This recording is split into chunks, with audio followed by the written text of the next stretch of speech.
భక్తుల మనసులో అనుకున్న చింతలన్నీ తీరుస్తాడని, చింతలు రానికుండా చేస్తాడు, చింతలు రాడని చెప్పి స్వామివారి తిరునామం. ఈ క్షేత్రానికి భాస్కర క్షేత్రం అని పేరు. భాస్కరుడు అంటే సూర్యుడు.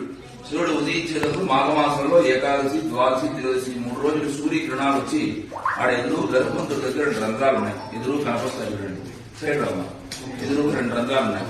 అక్కడి నుంచి సూర్యకిరణాలు వచ్చి స్వామి పాదాలు పడుతున్నాయి. మాఘమాసంలో ఏకాదశి, ద్వాదశి, త్రయోదశి 3 రోజులు మాత్రం. అందుకే ఈ క్షేత్రం భాస్కర క్షేత్రం అని పేరు. నవగ్రహ దోషాలన్నీ కూడా తొలగిపోతాయి స్వామివారి దర్శనార్థం. 600 సంవత్సరాలు అవుతుంది.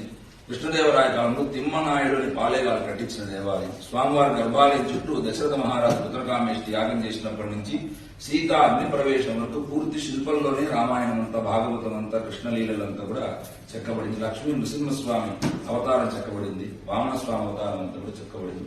స్వామివారి చింతలన్నీ తీర్చేటువంటి వాడని స్వామివారి ప్రణామం. అమ్మవారి పేరు ఆనందవల్లి అమ్మవారు.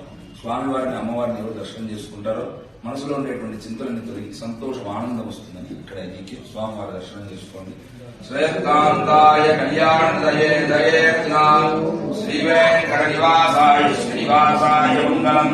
కళ్యాణాత్మహాత్రాయ కామితార్థప్రదాయినే తాడిపత్రి నివాసాయ శ్రీ చింతల వెంకటరమణాయ మంగళం.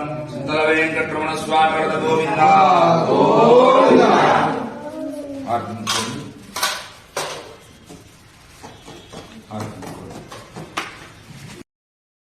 Download ShareChat.